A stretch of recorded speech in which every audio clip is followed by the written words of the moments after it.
Hello everyone, welcome in e-Shiksha.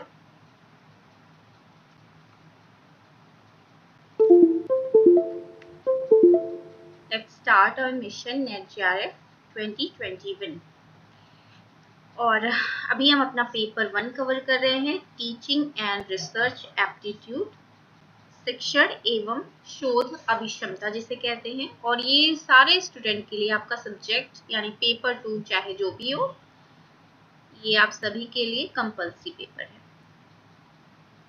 Compulsory होने के साथ साथ बहुत इम्पोर्टेंट है। कुछ बच्चे क्या करते हैं और कि पेपर 1 को बिल्कुल भी फोकस नहीं करते। पेपर 2 जो उनका अपना सब्जेक्ट होता है वो उन्हें बहुत अच्छा लगता है और उसी पे फोकस करते हैं। पेपर 1 को बिल्कुल से छोड़ देते हैं। ठीक है, तो ऐसा बिल्कुल मत कीजिएगा। मैं स्टार्टिंग से आपको पेपर 1 पढ़ा रही हूँ और ये सारे बहुत अच्छे से कवर करा दूंगी। बस आपको लेक्चर्स को अच्छे से देखना है। जितने प्रैक्टिस के क्वेश्चन दूंगी या जितने प्रीवियस ईयर के क्वेश्चन कराऊंगी उससे बस अच्छे से कर लीजिएगा। आपके बहुत अच्छे मार्क्स इसमें आपके पेपर 1 में भी आ जाएंगे।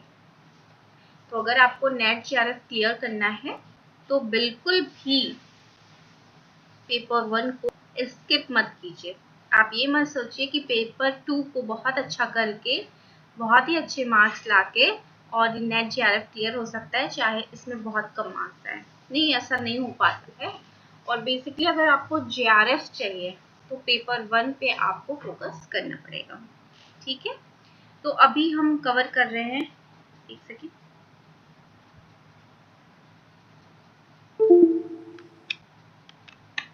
अभी हम अपना यूनिट 1 कवर कर रहे हैं टीचिंग एप्टीट्यूड शिक्षण अभिक्षमता। ये है हमारी क्लास नंबर 12। अगर आपने चैनल को सब्सक्राइब नहीं किया है, न्यू है चैनल पे, तो इसे सब्सक्राइब कर लीजिए to help me grow my channel और शेयर करिए अपने फ्रेंड्स के साथ सो दैट वो भी अच्छे से घर पे बैठ के पढ़ाई कर सके, अपना नेट जेआरएफ क्लियर कर सके। और अगर आप मेरे क्लास को ज्वाइन करना चाहते हैं तो आप मुझे व्हाट्सएप कर सकते हैं 8299440121 पे। मैं यहाँ आपको पेपर 1 भी पढ़ा रही हूँ, पेपर 2 भी पढ़ा रही हूँ। पेपर 2 मेरा एजुकेशन सब्जेक्ट है यानी कि शिक्षा शास्त्र विषय। तो आप अगर आपने एमए किया है एजुकेशन से या आपने एमएड किया है तो आप इस क्लासेस को ज्वाइन कर सकते हैं। ठीक है, तो आगे बढ़ते हैं। टीचिंग मेथड हम लोग पढ़ रहे थे और जैसा कि मैंने आपको प्रीवियस वीडियोस में बताया था कि ये टीचिंग मेथड वाला लेक्चर दो तीन लेक्चर से कंप्लीट हो पाएगा। इससे क्वेश्चन बहुत ज़्यादा आते हैं और थोड़ा ये लेंदी है और मैं एक साथ एक लेक्चर में सब कुछ इसलिए कवर नहीं करती हूँ ताकि आप बहुत बोर भी ना हो जाएं और इम्पॉर्टेंट पॉइंट्स को आप स्किप कर दीजिए। छोटे छोटे मैं सेगमेंट्स में बनाती हूँ ताकि आप प्रॉपरली इसको आराम से पढ़ लीजिए, नोट कर लीजिए और उससे रिलेटेड जो भी क्वेश्चन आए बहुत अच्छे से कर सकिए। तो मैंने टीचर सेंटर्ड मेथड आपको बता दिया था, स्टूडेंट सेंटर्ड बताना था, बट मैं उससे कल बताऊंगी या नेक्स्ट लेक्चर में बता दूंगी अगर अभी बना लूंगी तो। अभी मैं मिक्स्ड मेथड आपको बताने जा रही हूँ। मिक्स्ड मेथड यानी कि मिश्रित। इससे बहुत क्वेश्चन आते हैं इसलिए मैंने पहले सोचा कि मैं आपको मिक्स्ड मेथड पढ़ा दूँ। मिश्रित विधियाँ। अब मिश्रित विधियाँ क्या होती है जिसमें आपका जो टीचर होता है, शिक्षक होता है और जो लर्नर होता है, विद्यार्थी होता है, दोनों की इन्वॉल्वमेंट होती है ना। तो इसमें फर्स्ट हम पढ़ेंगे ग्रुप डिस्कशन।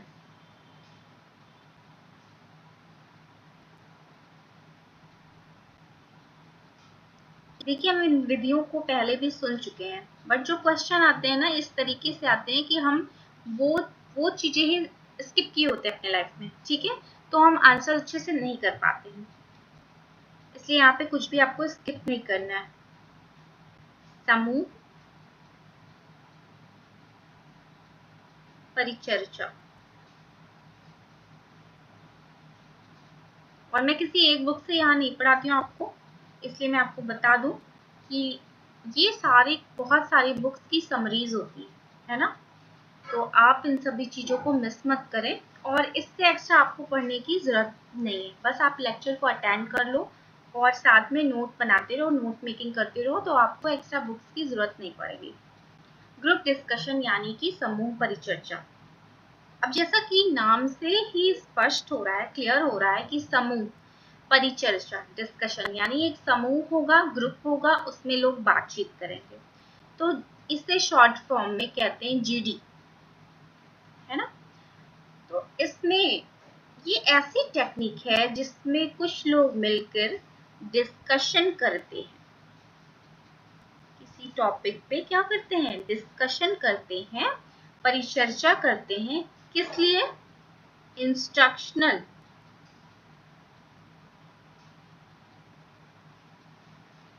ऑब्जेक्टिव को अचीव करने के लिए।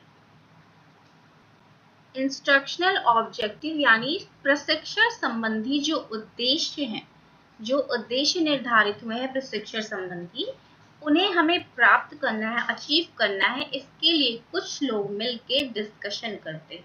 ग्रुप है तो एक तो होगा नहीं व्यक्ति, ग्रुप है तो कई लोग होंगे। अब ये ग्रुप कभी कभी लार्ज हो सकता है, बहुत बड़ा भी हो सकता है, और कभी कभी ये ग्रुप क्या हो सकता है, स्मॉल, कम लोग भी हो सकते हैं इस डिस्कशन में। इसमें क्या करते हैं, अब हम हायर एजुकेशन के पर्पज से पढ़ रहे हैं, तो इसमें क्या होगा, स्टूडेंट जो होगा उसे कोई टॉपिक दे दिया जाएगा। उस टॉपिक पे स्टूडेंट मिलके क्या करेंगे, बातचीत करेंगे, डिस्कस करेंगे, और उस टॉपिक पे इनकी थोड़ी सी नॉलेज होगी। जैसे अभी मैं बताऊं कि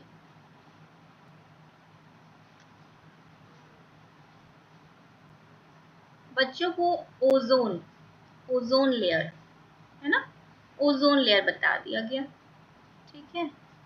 अब थोड़ी नॉलेज तो सबको होती है ओजोन लेयर के बारे में, बट अभी एग्जाम में नहीं आना है तो हम इसके बारे में बहुत डिटेल में नहीं पढ़ते। तो टॉपिक दे दिया गया कि ओजोन लेयर या फिर ओजोन जो होल हो रहा है उसके बारे में। अब थोड़ी सी नॉलेज है लेकिन और हमें जानना है ना, क्या करना है, हमें इस टॉपिक पे और जानना है। तो हम सब लोग मिलकर इस पे बातचीत करेंगे। एक पर्सन कुछ बताएगा, दूसरा पर्सन कुछ बताएगा, तीसरा पर्सन, इस तरह से क्या होगा, हमारी नॉलेज जो होगी ओजोन लेयर के प्रति क्या होगी, इनहैंस होगी, बढ़ेगी। और यहाँ पे जो आपका टीचर रहेगा वो टीचर एक मॉडरेटर के रूप में रहेगा। क्या करेगा, मॉडरेटर यानी कि मध्यस्थ के रूप में बैठा रहेगा। बहुत पैसिव नहीं रहेगा, बट जितना यहाँ पे स्टूडेंट एक्टिव है, स्टूडेंट क्या है, सारे स्टूडेंट बहुत ही एक्टिव हैं, सक्रिय, उतना सक्रिय आपका टीचर नहीं यहाँ पे होगा, मध्यस्थ के रूप में काम करेगा। लेकिन वो क्या करेगा, मध्यस्थ के रूप में काम करते हुए जब बच्चे आपस में बातचीत यहाँ पे डिस्कशन कर रहे हैं और उनके बीच में कोई बातें फंस रही हैं या कुछ गलत है जो नहीं समझ पा रहे हैं, तो यहाँ पे वो क्या करेगा, सॉल्व करेगा कि नहीं तुमने ये गलत बताया, ये ऐसे नहीं ऐसे होगा, ठीक है। तो यहाँ पे ये मध्यस्थ का काम करेगा।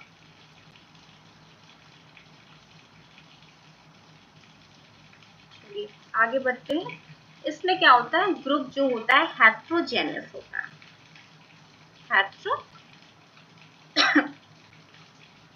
हेट्रोजेनियस को हिंदी में कहते हैं विजातीय, और होमोजेनियस हो जाता है सजातीय। तो जब एक ही लेवल, अब यहाँ पे विजातीय सजातीय का मतलब ये है कि जो स्टूडेंट होंगे, स्टूडेंट का जो लेवल होगा, स्टूडेंट का जो नॉलेज का लेवल होगा, जो लेवल होगा, नॉलेज जितनी इनमें होगी सब सेम नहीं होगी, है ना, सेम नहीं होगी। अगर सेम होती तो ये हो जाते होमोजेनियस, बट यहाँ पे क्या है, सेम नहीं है, इसलिए क्या है, ये हेट्रोजेनियस ग्रुप होता है। तो कभी भी अगर पूछा जाए जीडी में यानी कि ग्रुप डिस्कशन में, ग्रुप में बच्चे कैसे होते हैं, तो हेट्रोजेनियस होते हैं, विजातीय होते हैं। ये एक डेमोक्रेटिक मेथड होता है, ये भी क्वेश्चन पूछा जा सकता है। डेमोक्रेटिक मेथड होता है यानी कि प्रजातांत्रिक विधि ये होती है।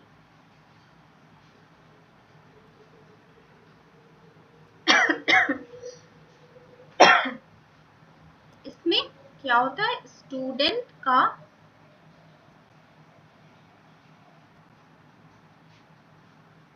अंडरस्टैंडिंग, जो समझ है वो डेवलप होता है, विकसित होता है। स्टूडेंट का अंडरस्टैंडिंग डेवलप होता है, विकसित होता है।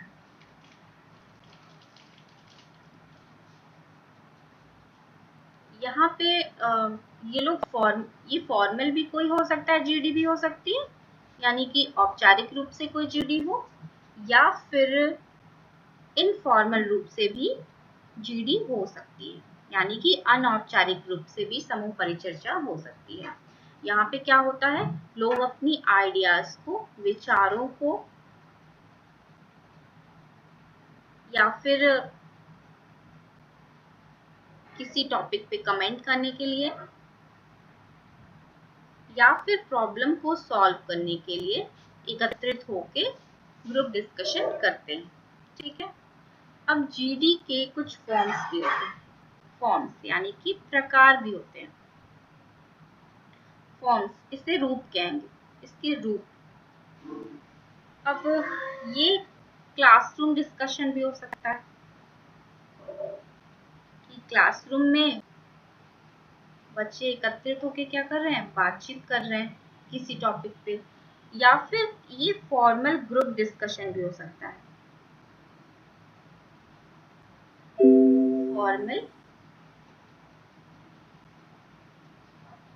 Group discussion. अब फॉर्मल ग्रुप डिस्कशन में जैसे कि आपने अगर सुना होगा, एमबीए करते हैं जब, तो मैट कैट का एग्जाम देते हैं, एंट्रेंस का एग्जाम देते हैं, और इस एग्जाम को देने को क्वालिफाई करने के बाद इन बच्चों का जीडी कराया जाता है ना। ग्रुप्स बना दिए जाते हैं, तो 5-6 बच्चे एकत्रित होते हैं, इनका जीडी कराया जाता है। तो ये फॉर्मल ग्रुप डिस्कशन भी हो सकता है, और ये डिस्कशन हो सकता है सिंपोजियम के रूप में। सिंपोजियम के रूप में डिस्कशन हो गया, पैनल के रूप में डिस्कशन हो गया, सेमिनार के रूप में डिस्कशन हो गया, या फिर कॉन्फ्रेंस के रूप में डिस्कशन हो गया। तो ये सब क्या है, जीडी का ही फॉर्म। ठीक है, इतना क्लियर हो गया होगा आप लोगों को।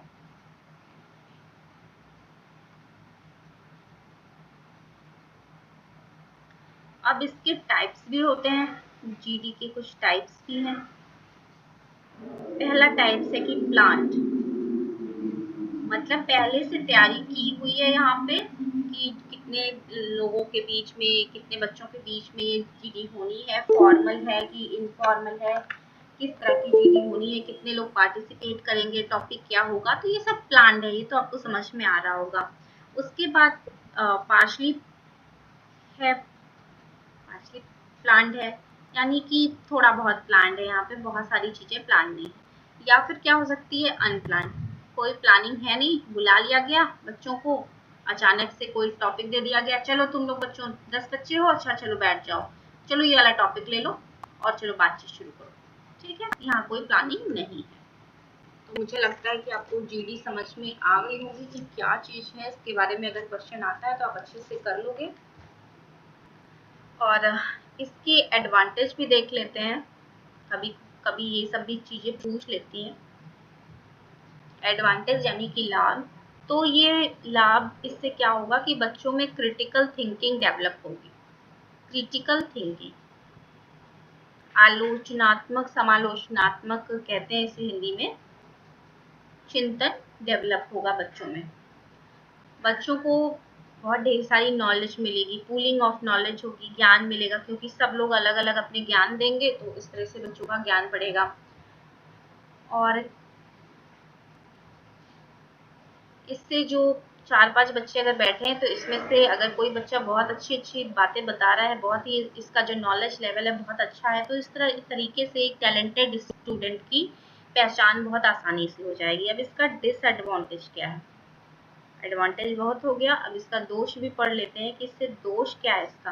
तो इसका तो दोष ये होगा कि बहुत टाइम लेगा, टाइम टेकिंग होगा, है ना, बहुत टाइम लेगा, साथ में बहुत एफर्ट, बहुत मेहनत लगेगी सब प्लान करने में, और साथ में रिसोर्सेज भी काफ़ी चाहिए होगा। और सबसे बड़ी इसकी जो बुराई है वो है कि आर्गुमेंट बहुत ज़्यादा होने के चांसेस रहते हैं, है ना, और ऑफ द ट्रैक जा सकता है। यानी कि मैं यहाँ पे हूँ, 4-5 लोग बच्चे हैं यहाँ पे, ठीक है, एक सेकेंड।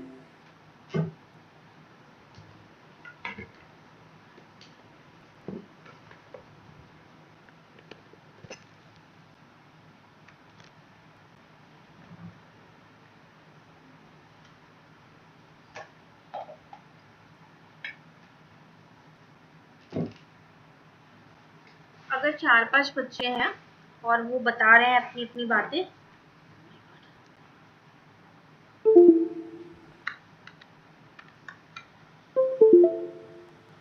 अपनी अपनी बातें बता रहे हैं, तो ये कुछ बता रहे हैं, तो हो सकता है इनको ठीक ना लगे, तो ये इनसे क्या करेंगे, आर्गुमेंट करेंगे, नहीं नहीं तुम अभी आप नहीं जान रही, you don't know about that, और अपनी अपने ज्ञान ये बताने लगेंगे। इस तरीके से ये कहेंगे नहीं नहीं आप ये चीज़ गलत बता रहे हो। उस तरह से अननेसेसरी आर्गुमेंट भी हो सकता है, और जो बात यहाँ पे हमें ओजोन लेयर के बारे में करनी है और हम कहीं और भी पहुँच सकते हैं, ठीक है।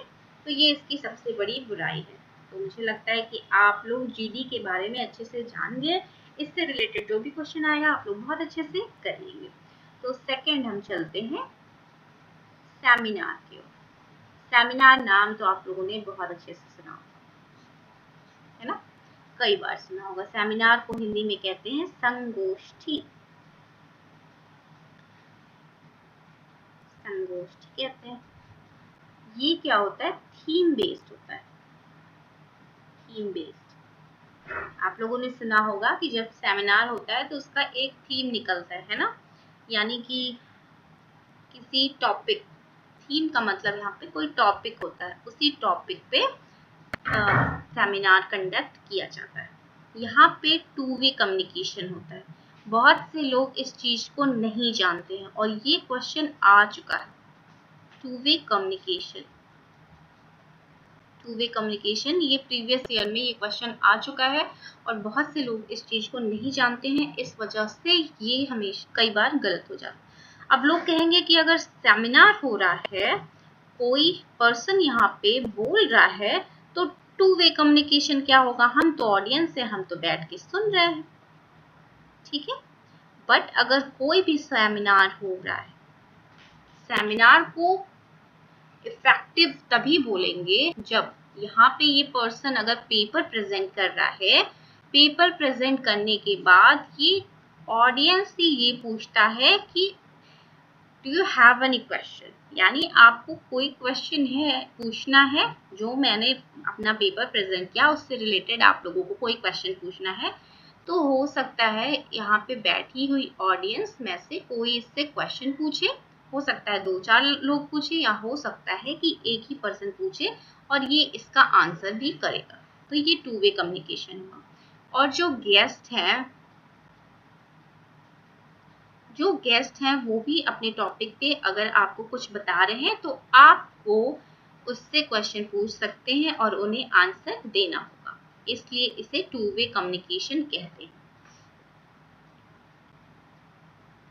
ये नॉलेज को इन्हांस करने के लिए होता है, यानी कि हम अपने ज्ञान को बढ़ाने के लिए क्या करते हैं, सेमिनार में पार्टिसिपेशन करते हैं।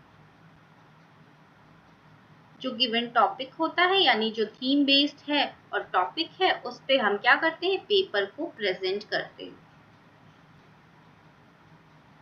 हम उस पे अपना पेपर लिखते हैं और वहां पे प्रेजेंट करते हैं। और जो इसका मेन स्टेज होता है, main stage of seminar, seminar के मेन स्टेज को कहते हैं हम प्रेजेंटेशन। पहली बात, presentation of paper and discussion.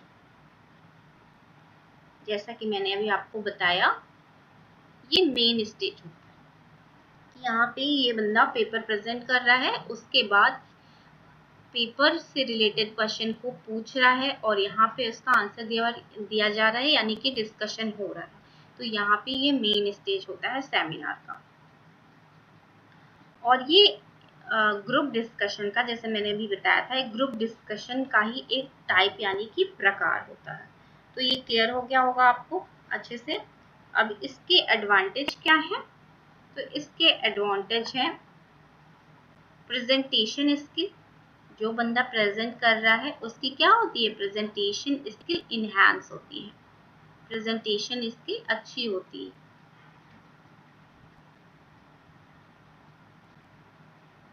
किसी टॉपिक पे आपको अपना कंट्रीब्यूशन देने को मिलता है, किसी टॉपिक पे आप अपना पूरा योगदान देते हो, उसके बारे में लिखते हो, ठीक है। इसका लिमिटेशन क्या हो सकता है? सीमाएं इसकी क्या हो सकती है कि ये टाइम कंज्यूमिंग होता है, बहुत टाइम लेता है, ठीक। और पेपर प्रेजेंट करने के लिए या फिर एक ऑडियंस के रूप में सुनने के लिए किसी भी रूप में यहाँ पे इंटेलेक्ट की जरूरत पड़ती है, बुद्धिमत्ता की जरूरत पड़ती है, इंटेलेक्ट की जरूरत पड़ती है। तो यहाँ पे हाई इंटेलेक्ट लेवल की जरूरत होती है। अगर कोई हाई इंटेलेक्ट लेवल का नहीं है तो वो अच्छे से पेपर ना लिख सकता है, ना प्रेजेंट कर सकता है, और ना ही एक ऑडियंस के रूप में बैठ के चीजों को समझ सकता है। आई थिंक ये क्लियर हो गया होगा आपको। चलिए अब आते हैं थर्ड नंबर पे।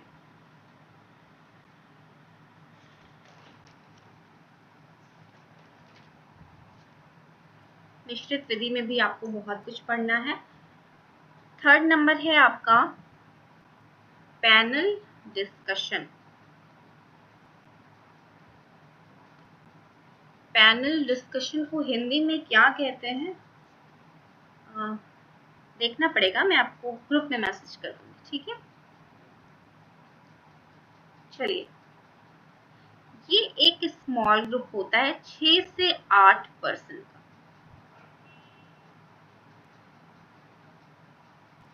और इन्हें क्या होता है? ऑडियंस यानी कि श्रोता के सम्मुख, श्रोता के सामने, ऑडियंस के सामने इनफॉर्मल डिस्कशन करनी होती है। फॉर्मल डिस्कशन नहीं होती है, इनफॉर्मल डिस्कशन करनी होती है। ये भी जीडी का ही एक रूप है, इनफॉर्मल डिस्कशन यानी कि अनौपचारिक परिचर्चा करनी होती है।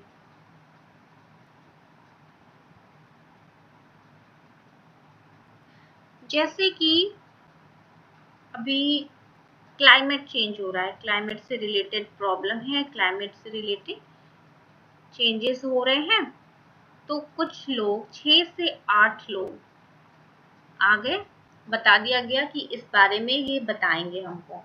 6 से 8 लोग हैं और ये आके ऑडियंस बैठी है, इनके सामने क्या करेंगे? इनके सामने ये 6 से 8 लोग क्लाइमेट चेंज के बारे में आपको बताएंगे। या फिर आप ऐसे ले लो, एक विलेज है, एक गांव है, ठीक है।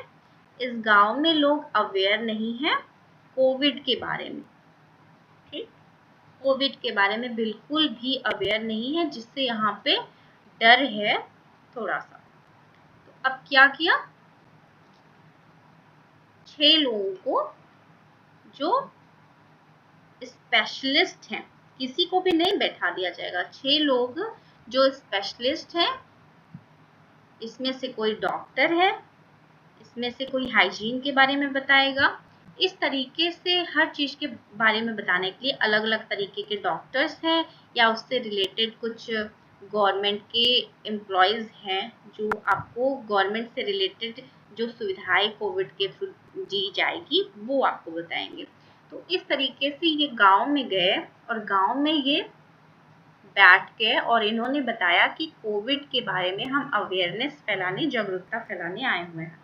और यहाँ पे सारे लोग गांव के बैठ गए, गांव के सारे लोग बैठ गए। तो एक एक पर्सन, ठीक है, सभी लोग स्पेशलिस्ट होंगे अपने क्षेत्रों के, वो इन गांव वालों को एक एक तरीके से एक एक अपने बारी बारी से इन चीज़ों को बताएंगे कि आपको क्या करना है। ऐसा हो जाएगा तो आपको क्या करना है, आपका हाइजीन का ध्यान कैसे रखना है, और अगर किसी को कोविड हो जाता है तो गवर्नमेंट आपकी किस तरीके से हेल्प करेगी, क्या क्या करना है, ये सारी चीज़ें आपको बताएंगे। तो ये होता है, और ये एक इनफॉर्मल डिस्कशन हो जाएगा। तो ये होता है आपका पैनल डिस्कशन।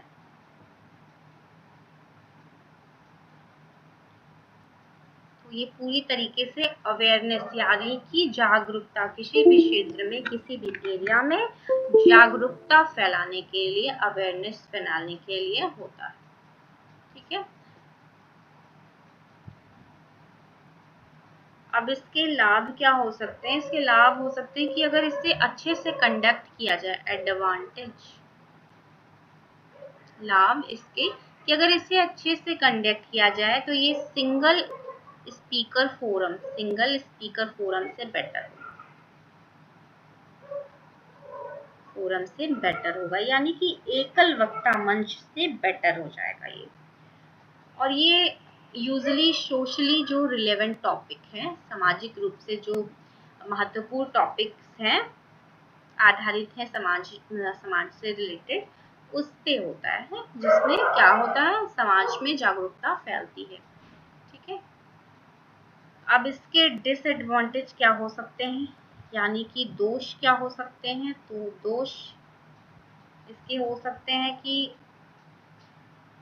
एक ही विषय के बारे में कई ढेर सारे, अब 6 से 8 लोगों को हमें लेके आना है, तो मुझे ही चयन करना है। मान लीजिए मैं ही यहाँ पे लीडर हूँ, मुझे ही चयन करना है स्पेशलिस्ट का। तो एक विषय के बारे में, अब कोविड के बारे में किसे बड़ी अच्छी अच्छी नॉलेज है, उसको चयन करना थोड़ा मुश्किल हो सकता है अगर मैं 6 लोगों को ही लेके आ रही हूँ। तो सभी स्पेशलिस्ट होनी चाहिए।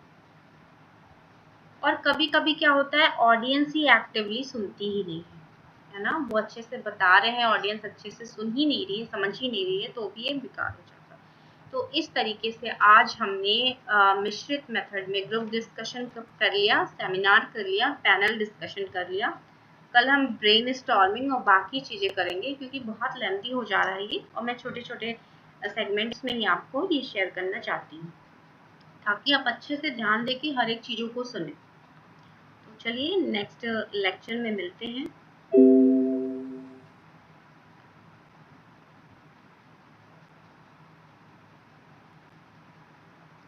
और मेरी आप लोगों से एक रिक्वेस्ट है कि please help me to grow my channel.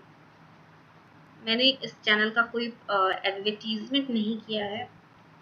आप लोग जितने भी बच्चे मुझसे जुड़े हैं, ग्रुप में हैं, वो कुछ लोगों की हेल्प से या फिर मैंने बहुत से मैसेजेस की इस तरीके से जुड़ गए आप लोग मुझसे। बट मैं चाहती हूँ कि I want to grow channel, so please help me और शेयर कीजिए। मैं बहुत ही अच्छे मेथड और बहुत ही मेहनत करके आप लोगों को ये चीज़ें प्रोवाइड करती हूँ, बाकी लोगों को भी इसका बेनिफिट मिले और साथ में मेरा चैनल भी ग्रो करे। So please help me to grow my channel. Thank you.